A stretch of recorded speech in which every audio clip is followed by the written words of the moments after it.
우리 옆 사람과 인사하겠습니다. 잘 오셨습니다. 인사하겠습니다. 잘 되실 겁니다. 인사하겠습니다. 하나님이 우리와 함께 하시기 때문입니다. 제가 요즘에 무슨 생각을 하냐면 다른 분들의 문제는 객관적으로 볼 수 있어요. 저뿐만 아니라 모든 성도님들 마찬가지입니다. 그래서 말씀으로 이렇게 보면 걱정하지 마세요. 이렇게 하면 이렇게 됩니다. 그런데 별거 아니어도 내 문제는 굉장히 크게 다가오는 거예요. 내 문제는 이거 어떡하지? 기도를 하면서도 그럴 수 있어요. 그런데 하나님께서 우리와 함께 하십니다. 그래서 제가 가만히 생각해 보면 예수님께서 12제자 다 더 많은 제자들을 세우셨지만 어쨌든 가장 가까이에 12명의 제자를 세우시고 그 제자들이 이제 복음을 전하면서 계속해서 세상을 하나님 말씀으로 이렇게 변화시키시잖아요. 근데 보는 관점이에요. 오늘 사실 이제 드릴 말씀들이 좀 많아서 오늘로 끝내야겠다. 금요일 날 이 은혜가 되면 한 번 더 해서 튤립 오늘이나 내일 금요일까지 이렇게 하면 금요일 날 제가 여기 없으니까 오늘 끝내면 좋겠다. 여기 계신 분들은 굉장히 저는 보석이 될 거라고 봐요. 주일 날은 제가 준비하는데 마음에 이거 성도님들한테는 더 주일 날은 더 쉽게 다가가는 게 좋겠다 이제 이런 생각이 들었는데 어쨌든 여기 계신 분들이 하나님께서 임마누엘 교회를 통해서 이제 말씀을 듣게 하시고 변화시키시고 일하게 하신다는 거예요. 목회자 입장에서는 두 가지 마음이 들 수 있어요. 더 많은 분들이 오셔야 되는데 그래야 될 분들이 있는데 그게 못내 아쉬울 수 있지만 또 다른 한편으로는 여기 계신 분들이 사실은 교회를 끌고 가는 겁니다. 그러니까 여기 계신 분들이 또 제가 새벽에도 그 이야기 많이 기도하시는 분들 또 수요일, 금요일, 주일은요 예수님 모르는 분들도 많아요, 사실은. 그러니까 우리가 그분들을 섬기고 이렇게 해야 되겠지만 여기 같이 있는 사람들은 사실은 이미 어느 정도 신앙의 성숙이 있기 때문에 서로 섬기기보다는 이제 하나님 나라를 위해서 이렇게 맞춰서 하나 되어서서 나아가야 하는 그런 것들이죠. 그래서 얼마나 영광스러운 얼굴들입니다. 보면 영광스러운 얼굴이다. 교회를 사랑하고 말씀을 사모하고. 왜냐하면 어차피 제가 이번에 이거 튤립 이렇게 다시 딱 하면서 이게 참 왜 중요했을까 느껴져요. 정말 밑바탕에 흔들리지 않을 수 있는 반석들의 말씀들을 이렇게 우리의 삶 가운데 까는 것이 얼마나 중요한가. 주여 나를 도우사 세월 허송 않도록. 이 찬양 부를 때마다 이거 맞지. 우리가 하나님 없이 하는 모든 것들이 사실은 세월 허송, 시간 낭비예요. 그러니까 우리가 이렇게 하나님이 이 땅 필리핀에서 나를 부르시고 예수님 안에서 오늘 밤에 장로님들이랑 이제 한국 들어가서 토요일 날 임직식 참여하고 우리 주일 날 추석 맞이 야외에 목련 가니까 날씨 보신 분 계신가요? 날씨 보셨다면 정말 리더십니다. 날씨 그날 저 한참 전부터 보면서 기도하고 있는데 꼭 이맘때쯤이면 비가 안 와야 되는데 반반이에요. 그래서 기도하면서 하나님께서 날씨를 주관해 주셨으면 좋겠다. 많이 오시더라고요. 교회가 참 하나님의 은혜로 계속 하나님 주신 마음으로 선포했는데 성도님들이 계속 오세요. 새로운 분들이 굉장히 많이 오고 계시고 또 코피노라 얘기하지 말라요. 한필 가정, 다문화 가정, 한필 가정 이런 분들도 많이 오세요. 참 그냥 오세요. 그냥 주중에 막 오세요. 그냥 토요일에 막 찾아와요. 까비떼 사시는 어디 까비떼 계시는데 그냥 토요일날 찾아와요. 여기 혹시 한글 학교 있냐고 애들이랑 있으면 주일날 오려고 한다고.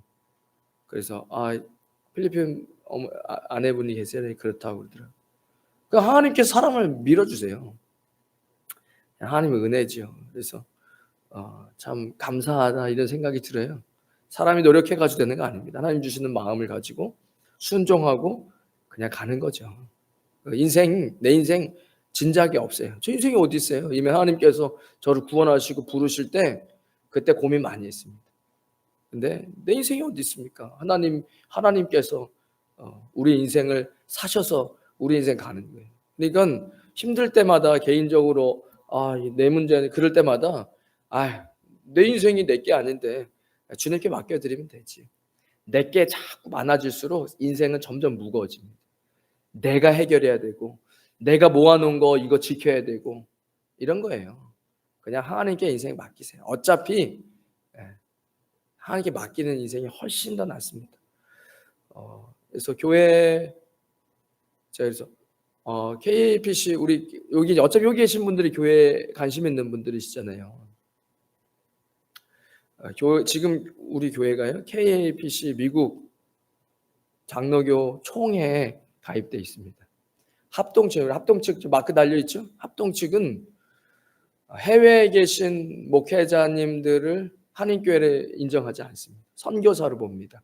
저는 합동측 노예 한남노예에 선교사 신분으로 있는 거예요. 그러니까 그리고 이제 학교가 아직 안 열려서 편목이 열리면은 이제 들어가서 할 수 있도록. 그럼 여기는 그렇게 한인교회로 인정하는. 그래서 우리가 미국에 있는 노예를 가지고 있는 겁니다. 이제 원로 목사님이 한국에 개척하셨어요. 저는 이렇게 들리는 이야기를 볼 때마다 제가 되게 기도 많이 하고 이렇게 가슴 아플 때가 있어요. 개척교회이기 때문에 사실은 제가 개척을 해서 감당해야 될 부분들인데 참 목사님이 목회를 오래 하셨는데도 또 이제 그런 것 때문에 이렇게 기도하시는 거 보면서 무슨 말씀 드리려고 그러냐면 교회가 한국에 있는 가나안 교회는 아직 미자립 교회입니다. 그래서 무슨 일을 해도 노예의 임원 목사님들을 불러와야 돼요. 그러면 그럴 때마다 뭐 교통비를 드려야 되고 그거 법이에요. 왜 그러냐 했을 때 미자립 교회고 개척교회 목사고 젊고 아직 목회를 모를 테니까 가르쳐 주라는 게 사실 그 법적으로 보호를 하는 건데 지금 가나안 교회는 그런 상황이 아니잖아요. 그래서 장로님들이 안 계시면 계속해서 그런 것들을 해야 돼요. 그렇기 때문에 이번에 임직을 할 때 우리 교회 장로님들이 가서 이제 장로로 임직을 하는 겁니다. 법적으로 문제가 없어요. 우리는 KPC 노예에 있고 법적으로는 저는 합동의 선교사로 있는 겁니다. 그래서 지금 해외에 있는 교회들이 이런 행정적인 것들이 잘 안 돼서 그냥 했다가 몇 년 안 있다가 그게 또 없어지고 이러는 거예요. 제가 취임식을 할 때도 그래서 노예 목사님들을 불러와서 노예 목사님들이 이제 그것을 안수하고 세워지는 거잖아요. 그래서 이제 그렇게 해서 하는 겁니다. 아마 거기 제가 듣기로는 권사님 한 분 세워지고 안수 집사님들이 세워질 거예요. 그래서 뭐 그렇다고 장로님들이 계속 왔다 갔다 할 수는 없지만 우리 교회를 돕고 이렇게 할 수 있는 데까지는 계속 돕는 거예요. 같이 세워진 교회이고 함께 가는 것이니까. 그래서 그렇게 이해를 하시면 좋을 것 같고 또 교회 지금 여기가 하비스에 있습니다. 뭐 이런 얘기까지 해야 되나 하는데 어차피 다 알아요. 우리 교인분들이 여기 하비스에 사업하는 분들이 많기 때문에 그래서 여기 PNCC 땅이고 교회는 이 나라 교회법으로 교회를 부실 수 없습니다. 저희는 하비스에 속해 있는 어떤 임차인이 아니기 때문에 그래서 지금 여기서는 PNCC 하비스랑 해가지고 뭐 PNCC가 뭐 어떻게 하네만 이런 이야기가 있는데 우리는 교회를 위해서 기도하시면 됩니다. 교회의 머리는 그리스도시고 우리가 기도 안 하면 그것은 안 되죠. 어차피 주일날 오신 분 중에 누가 뭐 그런 걸 제가 주일날 오시는 분들이 이야기할 필요는 없지만 여기 계신 분들은 기도해야 됩니다. 왜냐하면 어차피 몰라요 미래를. 그러니까 하나님께 이렇게 기도했으면 좋겠어요. 하나님 이 땅을 우리에게 주십시오. 그리고 여기는 우리가 이 땅에 와가지고 비즈니스 하지 않았어요. 그러니까 하나님께 달라고 기도하고 받으면 돼요. 그러면 우리에게는 훨씬 더 좋은 기회의 전환이 될 수 있습니다. 저 교육관이요? 아무도 몰라요. 어떻게 될지. 달라고 기도하는 거예요. 나중에 여기 지금 마카파가 얼마 전에 보니까 페더럴이었죠. 페더럴에서 저 옆에 학교 옆으로 10채 아파트 또 짓는다 하더라고요. 그러면 만약에 업체가 들어와서 개발을 해도 교회를 누가 건드립니까? 교회를 어떻게 부셔요? 못 부셔요. 정부도 못 부시고 개발사도 못 부십니다. 다만 우리가 겁에 질려서 도망가. 그러면은 못 지키죠. 그러나 그럴 일은 없습니다. 적어도 여기 계신 분들은 하나님 내게 주신 교회 믿음으로 지키는 거잖아요. 하나님 이 땅을 주세요. 교육관 주세요. 그리고 어차피 정부 땅이에요. 개인이 아니잖아요. 누가 무슨 뭘 얘기합니까? 우리가 정부에서 우리가 여태까지 여기서 했던 것들 이야기하고 기도해야 돼요. 그래서 받을 수 있도록. 아니 이 나라도 개발할 때 종교부지 받아가지고 세금 감면 받고 그 대신 교회 세워주잖아요. 왜냐면 사람들이 사는 데는 교회가 필요해요. 이 나라가 무슨 힌두권 국가 아니고 불교 국가 아니잖아요. 그게 왜 가톨릭에만 돼야 돼요? 기도하면 될 수 있습니다. 우리가 생각하는 여기까지. 그러나 하나님은 더 좋은 계획을 가질 수 있잖아요. 저 마카바갈의 파컬의 가톨릭 교회 볼 때마다 와 저기 진짜 좋은 자리에 교회 이쁘고 좋은 위치에 있다. 그 종교부지잖아요. 아니 그렇게 왜 되지 말라는 법이 어디 있어요? 기도하면 될 수 있지요. 그만큼 아름다운 교회. 아니 개발사에서도 자기네들 그러면 종교부지로 원래 있던 데를 어떻게 부실 건데요? 여기 사람 살면 들어온다면서 계속 밀면서 아파트 들어오잖아요. 그러면 종교부지가 있어야 될 거 아닙니까? 원래 있던 교회인데 너네들이 그러면 교회 다시 세워. 어차피 멋지게 아파트 짓고 필요하다면 다시 세워. 그리고 월세 내놔. 1년 동안 다시 짓고 땅 주고 다시 교회 부지로. 하나님은 어떻게 하실지 몰라요. 다만 우리가 기도는 해야 돼요. 기도도 안 한다는 것은 그냥 그거는 말만 그런 거지 방언 아니에요. 기도하셔야죠. 이건 얘기를 해야죠. 지금 하비스에서 우리 교인들이 사업하는 것만 몇 개가 됩니다. 괜히 걱정하고 맨날 얘기하는 게 염려하지 말고 염려할 바에 차라리 감사하면서 기도해라. 이게 그게 말씀이잖아요. 어떻게 될지 아무도 몰라요. 그러나 기도하고 기왕이면 좋게 생각하고 내 입을 크게 벌려서 그 파쿠아를 볼 때마다 저 교회 너무 예쁘게 잘 지었어요. 위치도 좋고 모양도 예쁘고 크기도 멋지고 가지고 하나님께 그렇게 기도할 수 있잖아요. 기도하면 하나님께서 더 좋은 것으로 문제가 있으면 그래도 기도하는 거예요. 어떻게 역전시킬지 몰라요. 그러니까 여기 계신 분들이나 기도하죠. 누가 기도하겠습니까? 귀하잖아요. 수요일 날 말씀 들으러 오시고 기도하러 오시고 귀한 거예요. 하나님께서 살아계셔서 보고 계신다는 생각이 자꾸 마음에 드는 거예요. 보고 계신다. 어떻게 행동하나? 어떻게 믿음으로 말하고 행동하나? 그럴 때마다 아까 전에 제가 이야기했듯이 내 문제는 되게 별거 아닌 것 같아 걱정이 돼. 다른 사람 문제는 누구 집이 잘 말씀대로 살고 있고 뭘 그렇게 걱정해요? 잘 될 거 뻔한데. 그런데 내 문제는 그럴 수 있잖아요. 여러분 교회 남이라고 신앙생활 경제하지 않습니다. 그분들 귀하게 예수님 믿을 수 있도록 우리가 해야 될 일을 할 뿐이죠. 그러나 우리는 다르다는 겁니다. 설마 여기서 구원의 확신도 없으면서 여기까지 온다고요? 그럴 수 없어요. 그래서 오늘 그렇게 같이 기도 제목 나눈 겁니다. 여기 계신 분들이 기도하신 분들이잖아요. 엄한 얘기하고 교회 무너뜨리려고 엉뚱한 얘기 하실 분이 하나도 없어요. 여기 계신 분들은 뭘 듣고 요거 내가 이렇게 엉뚱하게 얘기하면 문제 생기겠다 이럴 사람이 없어요. 그러니까 기도하자는 겁니다. 꿈을 꾸는 거예요. 마카트에서 여기 올 때는 꿈 안 꿨습니까? 그러니까 더 심장이 뛰도록 기도하면 우리 권사님 예전에 보여요 하셨잖아요. 그리고 멋지게 모르는 거예요. 밀려가진 않을 겁니다. 어디 변방으로. 그거는 말이 안 돼요. 하나님 살아계신데. 안 그랬으면 목사 못했어요. 하나님 살아계십니다. 튤립을 말씀드렸는데 제가 보니까 이거는 장로교, 감리교, 순복음, 침례교 이렇게 접근하면 안 돼요. 그냥 하나님의 말씀에 구원에 관한 가장 저는 강력하다 봅니다. 이것 잃어버릴 수 없어요. 이거 잃어버리면 안 돼요. 제가 무슨 생각이 드냐. 마귀는 거짓말하는 자, 처음부터 속이는 자. 그러면 어떡하죠? 우는 사자와 같이 어떻게든 물어뜯고 싶은데 예를 들어 보자고요. 아유 저거는 안 되겠다. 하나님께서 자녀 삼았다. 그런데 끝까지 어떻게 뭘 포기하지 않는다는 거예요. 그럼 내가 이 땅에 사는 것만큼이라도 너는 좀 불행하게 했으면 좋겠어. 이미 크루즈 탔어요. 오늘 새벽에도 설교했지만 이미 크루즈 탔어요. 그 안에 식사가 다 포함되어 있어요. 그죠?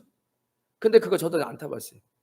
나중에 부모님 모시고 양가 부모님 모시고 꼭 한번 가야 되다. 하나님께 기도는 드렸지만 그 안에 식사가 포함되어 있는 거를 여러분들이 모르는 거예요. 그래 가정을 해보자고요. 그걸 누가 숨기냐? 마귀가 숨긴다는 거예요. 그래서 어떻게 배고파 어떻게 그래서 쓰레기도 주고 있는 거예요 밤마다. 그러면 불행하죠. 이미 탔어. 이미 그냥 다 공짜로 먹을 수 있어. 뭘 속이는 자, 거짓말하는 자. 여러분들 인생에 속고 거짓말해가지고 우리가 누리지 못하는 게 의외로 많다니까요. 그런 관점에서 말씀 좀 받았으면 좋겠습니다. 간단하게 넘어갈게요. 튤립이 앞자를 따가지고 TULIP입니다. 뭐 요 정도는 딱 그거 튤립 압니다. 우리 교회는 좋은 말씀 다 압니다. 제가 신앙생활 헛하지 않았습니다. 튤립의 T는 토탈 디프라비티 전적인 타락입니다. 그게 중요해요. 오늘도 이번에 보니까 목장 공과가 이 타락에 대한 이야기 계속 하고 있더라고요. 귀한 겁니다. 하나님 말씀은 다 귀한 거예요. 여러분 왜 수고하고 왜 이렇게 노력합니까? 우리 노력이 아니에요. 성경이 이야기하시기를 인간은 다 타락한 존재다. 기록된 바 의인은 없느냐 하나도 없으며 깨닫는 자도 없고 하나님을 찾는 자도 없다.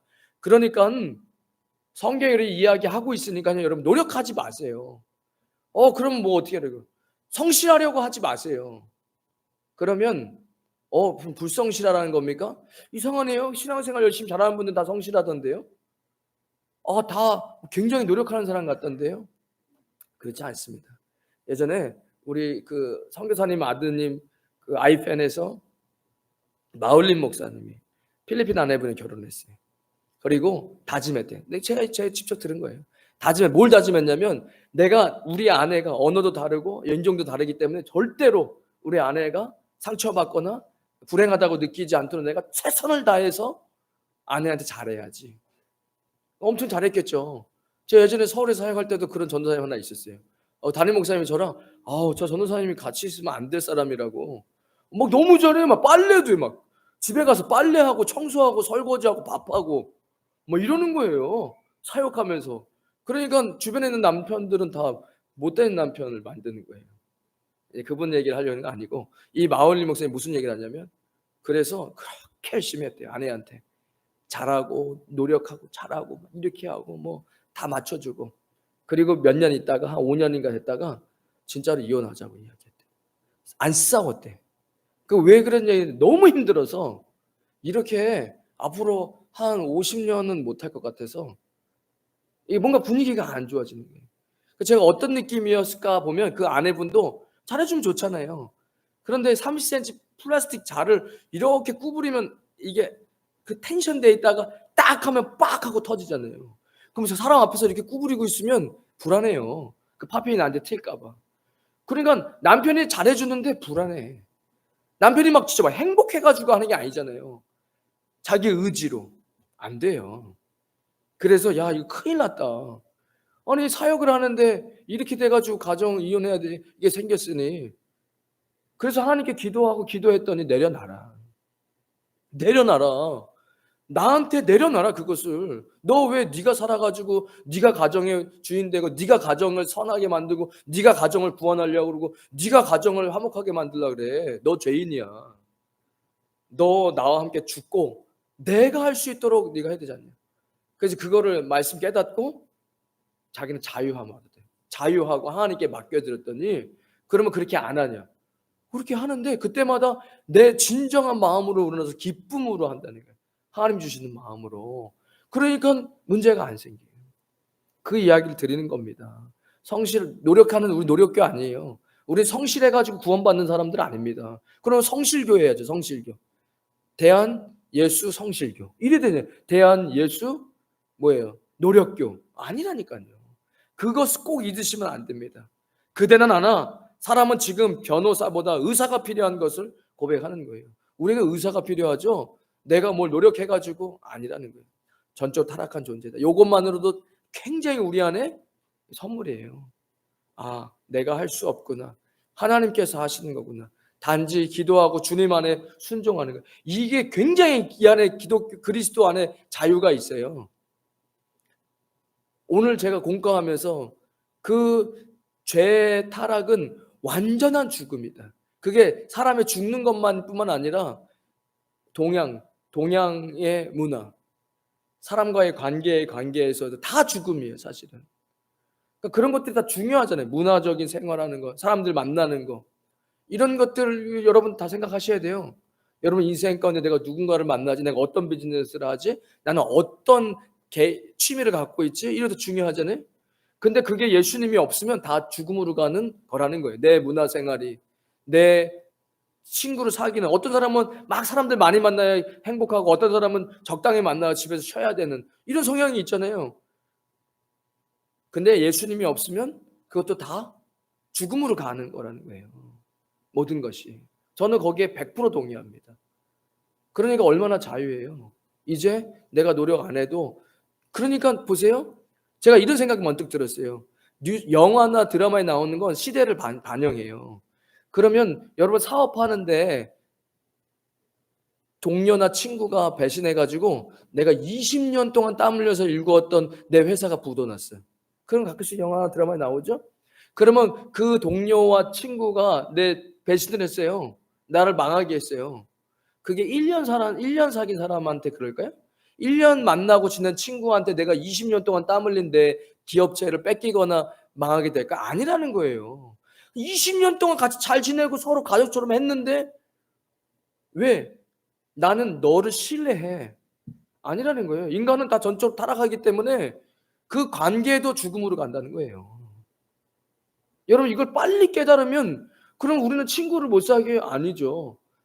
나는 심지어 내가 나 저 사람이 미워. 그런데도 우리는 예수님 성령님과 함께하는 거. 하나님 예수님 올라가시 성령 보내셨는데 삼위일체 하나님이잖아요. 그럼 무슨 얘기하시죠? 너 가서 용서해라. 나는 사실 사람이 별로 관심 없고 그런데 그 사람 별로 미운데 하나님 용서하라니까 순종하는 거예요. 그 사람들이 볼 때 저 사람 대인배야. 나 대인배 아닌데요.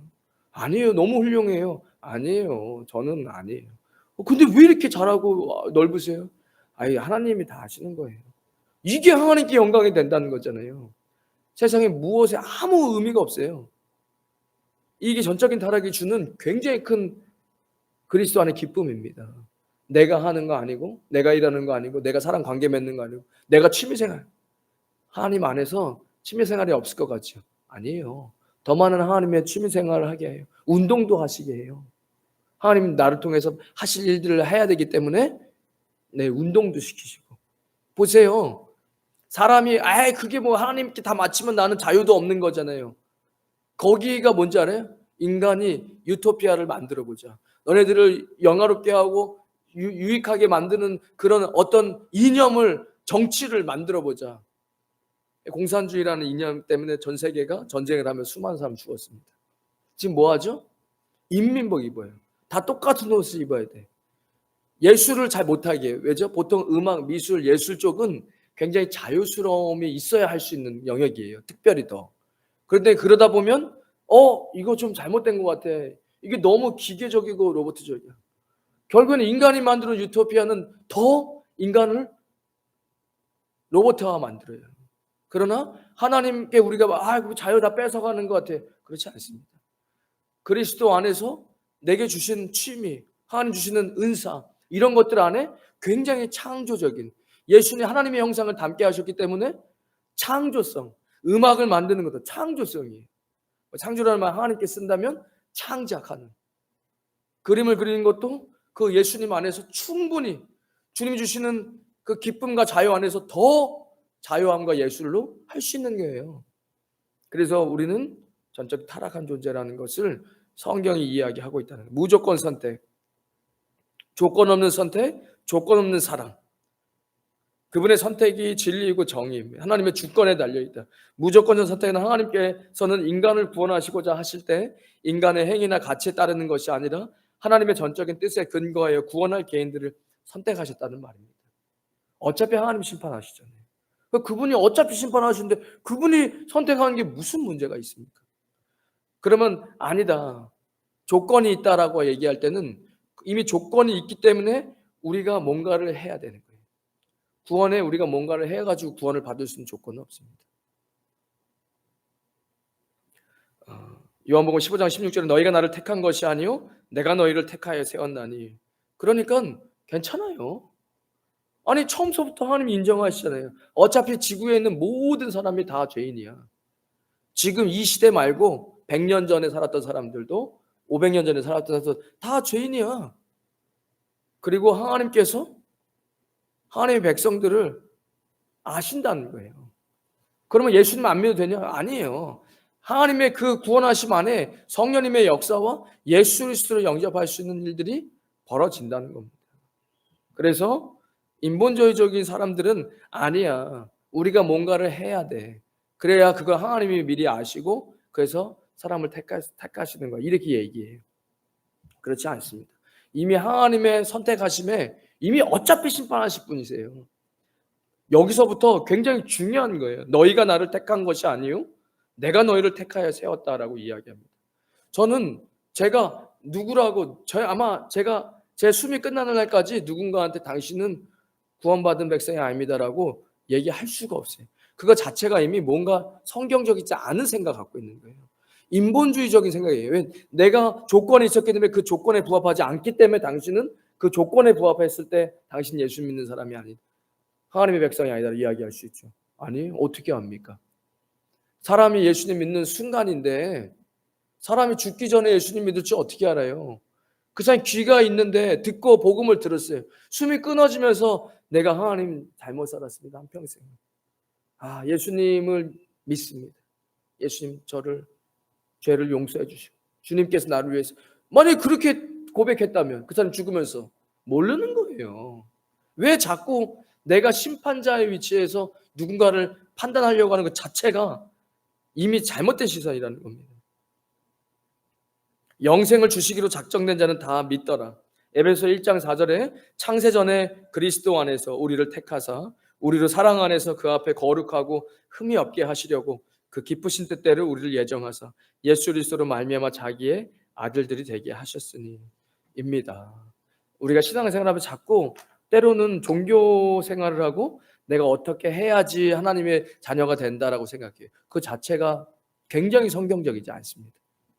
디모데후서 1장 9절에 하나님이 우리를 구원하사 지금 여기 계신 분들, 필리핀 친구분들이든 신앙생활 짧게 하신 분들이든 분명히 내가 나는 이런 부분이 예수님 믿는 사람이라고 얘기하기엔 조금 부족한데 그런 생각이 필요 없다는 거예요. 이미 성경이 아니 지구상에 의인은 없어. 다 타락했어. 오늘 공과에는 보니까 그 죄의 시작인 창세기에 한번 거론하고 그 다음가 보니까 로마서 이야기하는데 아담 이야기예요. 아담의 죄로 말미암아 인간으로 말미암아 죄의 삭은 사망이에요. 근데 누군 이야기 전도해 보셨어요? 그럼 이런 얘기 하거든요. 아니 왜 아담이 지은 죄 때문에 내가 죄를 받습니까? 저는 그게 어떻게 들리냐면 저는 부모님 없어요. 저는 태어나자마자 부모님이 저를 고아원에 보내서 부모님이 없는 게 아니라 저는 아예 생물학적인 부모님이 없어요. 저는 그냥 태어났습니다. 말이 안 되죠. 말이 안 되는 거예요. 말이 안 되는 것처럼 그 부모님이 낳은 거고 그 부모님은 또 할아버지 할머니가 계신 거고 그 증조 할아버지 고조 할아버지 그 윗대 되는 거예요. 그래서 지금 이제 과학이 발전해서 유전자 이렇게 해보면 결국에는 모든 인간은 남자 한 유전자 여자 한 유전자부터 나왔다고 이야기하잖아요. 생물학에서도. 그리고 어차피 아담의 후손이에요. 그럼 뭐로 증명하느냐 제가 목회자로 봤을 때 죽잖아요. 아니 성경이 죄가 들어와서 죽는다고 이야기하죠. 죄의 삭 사망이라고. 그래서 아담의 죄가 우리에게 계속 같이 오는 겁니다. 원죄로.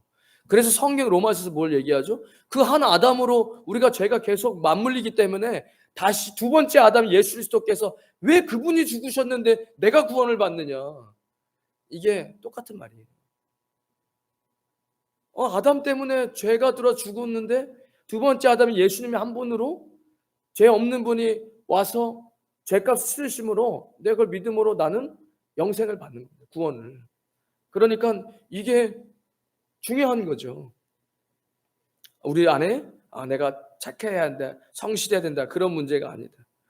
그리고 하나님께서 우리를 선택하신 거예요. 어차피 심판하실 분이잖아요. 우리의 생각으로 봤을 때 이것도 사실 맞는 얘기는 아닌데 어차피 하나님이 심판하실 거 아닙니까? 어떤 하나님의 기준을 가지고 우리의 인간의 기준이 아니죠. 어차피 하나님께서 심판하실 건데 하나님의 선택이라고 성경은 이야기하고 있는데 하나님이 우리를 디모데후서 1장 9절에 하나님이 우리를 구원하사 거룩하신 소명으로 부르심은 우리의 행위대로 하심이 아니요 오직 자기의 뜻과 영원 전부터 하나님이 알파 오메가 시간 밖에 계시다는 거예요. 영원 전부터 그리스도 예수 안에서 얘기 나오잖아요. 우리에게 주신 은혜대로 하십니다. 선물로 주신 거예요. 이거를 왜 잃어버립니까? 잃어버릴 수 없어요.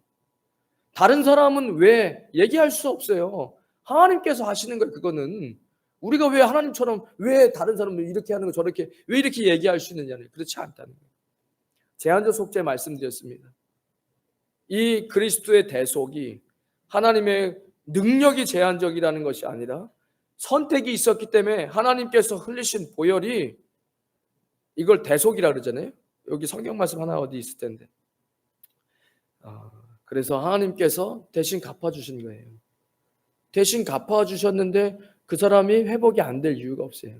이미 보석금을 냈어요. 보석금이 없는 사람이에요. 근데 부모님이 보석금을 냈어요. 그러면 그 효력이 발생해야 하나요? 효력이 발생하죠.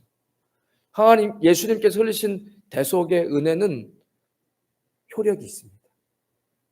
선택하심이 있기 때문에 그 선택한 백성에게 그 십자가의 대속은 효력이 있습니다. 그러나 무슨 얘기를 하느냐? 그 효력이 하나님께서 제한을 두셨다는 거예요. 믿는 자들, 하나님이 선택한 백성들에게 그 이야기를 하는 겁니다. 아들을 낳으리니 이름을 예수라. 이는 그가 자기 백성을 저희 죄에서 구원할 자이십니다. 여러분 인권, 그러면 저 사람들은 이런 생각하지 마세요. 여러분들 기준으로 여러분들이 정확하게 사람을 판단할 수 없습니다. 하나님이 1점이라도 흔들리지 않고 판단하세요. 우리의 기준으로 저 사람이 왜 저렇게 돼야 돼? 이건 내가 심판자의 위치에 생각하는 거죠. 10길 물속은 알아도 한 길 사람 속은 모릅니다. 요한복음 6장 37절에 아버지께서 내게 주신 자는 다 내게로 올 것이요. 나는 양을 위하여 목숨을 버리노라. 나는 염소를 위해서 목숨을 버리노라. 나는 모든 전 인류를 위해서 목숨을 버리노라. 얘기 안 하지. 너희가 내 양이 아님으로 믿지 아니하는도다. 이런 말씀들을 어떻게 받아들이실 거냐. 정말 하나님께서 나는 다 그렇게 했는데 내 십자가의 능력이 부족해서 그렇게 이미 보석금 지불을 했는데도 효과가 발휘가 안 된다. 이 말이 안 되는 거예요. 그러면 이제 나중에는 인간이 그것을 해야 된다는 이제 결국은 그렇게 나오는 거예요. 그게 점점점 나중에 심해지면 결국은 행위권은 나중에 더 심해지면 면죄부 팔게 되는 겁니다. 여기서 절대로 헷갈리시면 안 돼요. 여기서 별거 아닌 거 하나 양보해도 나중에 시간이 흐르면 어떻게 될지 모릅니다. 면죄부 사고 계실지 몰라요. 안 돼요. 그건 안 돼요. 내가 비옵는 것은 요한복음 17장 9절에 세상을 위함이 아니요 내게 주신 자들을 위함입니다. 예수님이 하신 얘기입니다. 그래서 이 얘기를 드렸고 더 얘기하는 시간을 불가항력적인 은혜 말씀드렸습니다. 효력 있는 부르심이라고 많은 개혁 신학자들이 이야기했어요. 저는 이렇게까지 이렇게 돌려서 이야기할 필요가 없어요. 하나님 내게 은혜를 주시는데 제가 막을 수 없어요. 제가 기도 안 하고 있었습니다. 그냥 언제쯤 사역을 그만둬야 되나, 이 전도사 그만두고 뭘 해야 되나 이러고 있었을 때 서울에서. 그러나 하나님 찾아오셔서 은혜를 주시는데 막을 수가 없어요. 막 울럭울럭하면서 사람들은 그게 불가항력적인 은혜, 이런 분들이 막 억지로 사람을 끌고 간다 이렇게 생각하는데 그렇지 않다는 겁니다. 이 불가항력적인 은혜는 하나님의 영의 사역으로 우리의 죄와 비참함을 깨닫게 하시고 또 우리의 마음을 밝게 하셔서 그리스도를 알게 하시고 우리의 의지를 새롭게 하시고 우리를 권하사 복음 안에서 우리에게 값없이 주신 예수 그리스도를 영접할 수 있게 하는 것입니다. 제가 이거 말씀드리면서 그 찬양 불렀던 것 같아요. 나의 주 나의 하나님이여 주를 경배합니다. 주 사랑하는 나의 마음을 주께서 아시나이다. 고통 속에 방황하는 내 마음 주께로 갈 수 없지만, 저는 이 찬양이 누가 만든지 하스테반 분이 만드셨다네요. 저는 알 것 같아요. 베드로의 마음이 또 있잖아요. 가사에 보면 내가 주님을 사랑하는데 내가 그것을 표현하기에는 너무 부족하다. 내가 받은 사랑이 많은데 내가 주님께 한 거를 보면 나는 주님 배신했어. 나는 주님 욕했어. 사람들 앞에서. 내가 반장이고 맏형인데, 그런데 주님 사랑해요. 근데 나는 그게 안 될 것 같다. 이런 거잖아요. 저는 그 예수님이 와서 다른 얘기를 안 하셨다는 게 너무 대단해. 그리고 너 나 사랑하냐? 그것만 대답해. 아니 배신해서 막 몸서리 치면서 다시 물고기 잡으러 간 그 베드로에게 너 나 다른 거 묻지, 너 나 사랑하냐? 그것만 대답해. 내 주님, 제가 주님 사랑합니다. 이렇게 회복시키시잖아요. 그런데 자기는 스스로 주님 앞에 갈 수가 없는, 고통 속에 방황하는 내 마음 주께로 갈 수 없지만, 나는 그런 적이 너무 많았어요. 정말 예수님 잘 믿어보려고 하는데 안 돼요, 마음처럼. 그게 노력교니까 안 됐죠. 그때 몰랐죠, 그렇게는. 저항할 수 없는 그네로 주님의 길을 걷게 하소서. 그냥 설명이 길어지면, 그러니까 이 찬양으로 불가항력적인 은혜. 여기 계신 분들 다 아시잖아요. 내가 이렇게 노력해가지고 하나님 은혜 주신 거 아니라는 거. 오늘 사실 성도의 견인입니다. 어렵지 않습니다.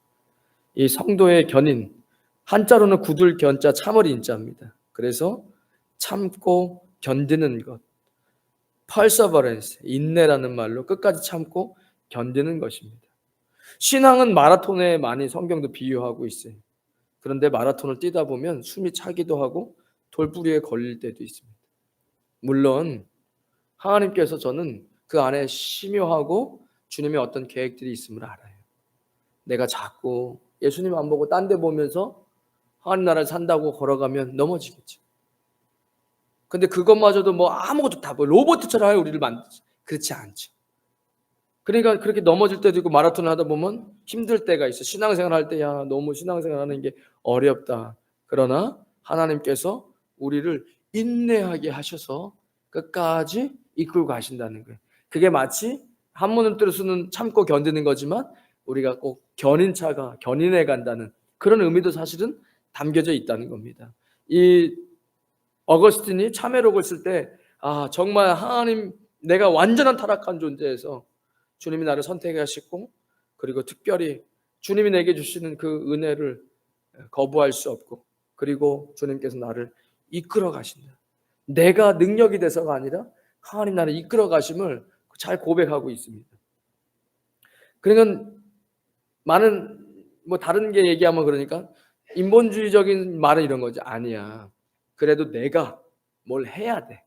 그래야 구원받을 수. 이런 얘기도 있고요. 아니야, 하나님과 인간이 동시에 같이 해야 돼.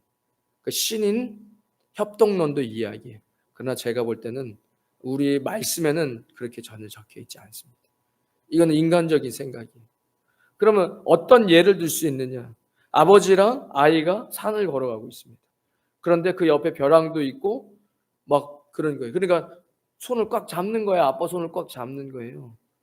그런데 밤이 어두워지니까 더 위험하고, 또 짐승 소리가 나오고 앞에 이러니까 양쪽이 다 손을 꽉 잡겠죠?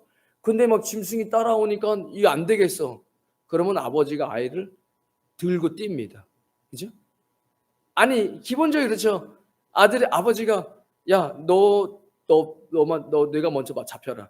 이런 아버지가 어딨냐? 우리 하나님 아버지라고 이야기하죠. 능력이 없는 것도 아니시잖아요. 그러면 사람들은 그래도 양쪽에서 잡은 거 아닙니까? 이렇게 이야기한다고요?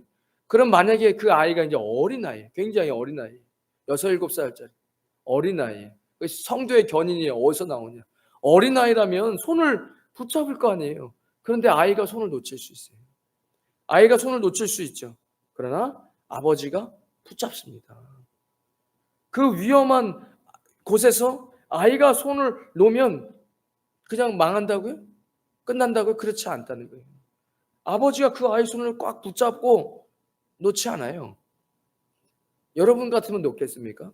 내가 내 아이를 충분히 잡을 수 있는데 내 아이가 손을 좀 설 놨다고 그 옆에 낭떠러진데 아버지가 손을 놓겠냐고요. 그 이야기를 하고 있는 겁니다. 하나님께서 오늘 본문에 보면 아버지께서 내게 주신 자는 다 내게로 올 것이요 내게 오는 자는 내가 결코 내쫓지 아니하리라. 내가 하늘에서 내려온 것은 내 뜻을 행하려 함이 아니요 나를 보내신 이의 뜻을 행하려 함이니라. 나를 보내신 이의 뜻은 내게, 나를 보내신 이의 뜻은 하나님이시죠. 성부 하나님이시죠. 내게 주신 자 중에 내가 하나도 잃어버리지 아니하고 마지막 날에 다시 살리는 이것이니라. 내 아버지의 뜻을 아들을 보고 믿는 자마다 영생을 얻는 이것이니 마지막 날에 내가 이를 다시 살리리라 하시니라. 그러니까 하나님께서 우리를 붙잡고 가시는 겁니다. 인내할 수 있도록. 그런 인내와 견딜 수 있는 능력을 하나님이 붙잡아 주신다는 거예요. 이게 성도의 견인입니다. 다른 말로 궁극적 구원이라고도 이야기합니다. 말씀을 좀 맺으려고 하는데요. 여러분, 구원을 위해서 우리가 무엇을 할 수 있겠습니까? 그리고 마귀는 계속해서 우리에게 나냐, 너 노력해야 돼. 너 더 수고하고 짐져야 돼. 말씀을 수고하고 무거운 짐을 다 내게로 와라. 내가 너희를 쉬게 하리라. 라고 이야기하시잖아요. 여러분, 구원을 하나님께서 우리에게 주셨는데 어떻게 잃어버립니까? 여러분, 그 안에서 반드시 하나님 주시는 자유함이 있어야 됩니다. 하나님께서 우리를 이끌고 가십니다. 주님께 맡겨드려야 돼요. 마귀가 계속해서 깨닫지 못하게 하고 속이고 대적하라고 이야기하잖아요. 이미 크루즈 다 타셨어요. 그리고 그게 이미 표에 다 음식이 포함되어 있습니다. 여러분, 하나님의 말씀을 믿고 능력으로 사십시오. 내가 뭘 하려고 하지 마십시오. 그거 성경적이지 않습니다. 그렇게 해서 이룬 무엇 때문에 우리는 교만해집니다. 그렇게 하다가 실패한 것 때문에 우리는 자존감을 잃고 인생을 실패했다고 자꾸 생각하면서 나라고 떨어집니다. 예수님께 모든 거 하나님께 맡기십시오. 그리고 감사하는 거예요. 하나님 감사합니다. 제가 구원받을 수 있는 존재가 아닌데 주님 나를 사랑하셔서 나를 구원해 주셨으니 주님 내가 더 주님을 알기를 원합니다. 이런 말씀들이 나는데 주님 내가 주님을 더 알기 원합니다. 언제나 늘 주님과 함께 하신 저 여러분 되시기를 주님의 이름으로 축원드리겠습니다. 하나님 감사합니다. 오늘 이 3일 밤 주님의 말씀 듣게 하시고 또 이 자리에 나와 주님 예배하게 하시니 하나님 백성 삼아주시니 감사합니다. 염려하며 살지 않습니다. 우리의 염려로 한 치 앞도 바꿀 수 없습니다. 주님 우리의 머리가 새신바 되신 주님께서 우리의 인생을 불꽃 같은 눈동자로 지켜보고 계십니다. 불기둥으로 구름기둥으로 지켜주십니다. 염려가 밀려올 때 예수 그리스도의 이름으로 기도하며 감사하며 주님 앞에 아뢰할 수 있는 그런 믿음의 백성들 되어지게 하여 주시옵소서. 주님 귀한 예물 주님 앞에 올려드렸습니다. 주님 우리의 모든 것을 아시고 채우시는 분을 찬양합니다. 오늘 이 자리에 나와 예배하며 주님을 찬양하는 주의 백성들 인생 가운데 주님 함께 하셔서 축복하여 주시고 하늘의 문을 여셔서 좋은 은사들을 부어주셔서 이 땅에 살아가며 주님 나라 영광을 위해서 기쁘게 살다 주님 앞에 설 수 있는 귀한 하나님의 백성들 되어지게 하여 주시옵소서. 이제는 우리 주 예수 그리스도의 크신 은혜와 하나님 아버지의 무한하신 사랑과 성령님의 감동 감화교통하심이 오늘 3일 밤 주님 앞에 나와 예배하는 주의 백성들 머리 위에 그들의 가정과 자녀들 위에 땀 흘려 일하는 믿음의 기업 위에 우리 임마누엘 교회와 이 땅 필리핀과 조국 대한민국 위에 지금부터 영원까지 함께 하시길 간절히 축원하옵나이다. 아멘.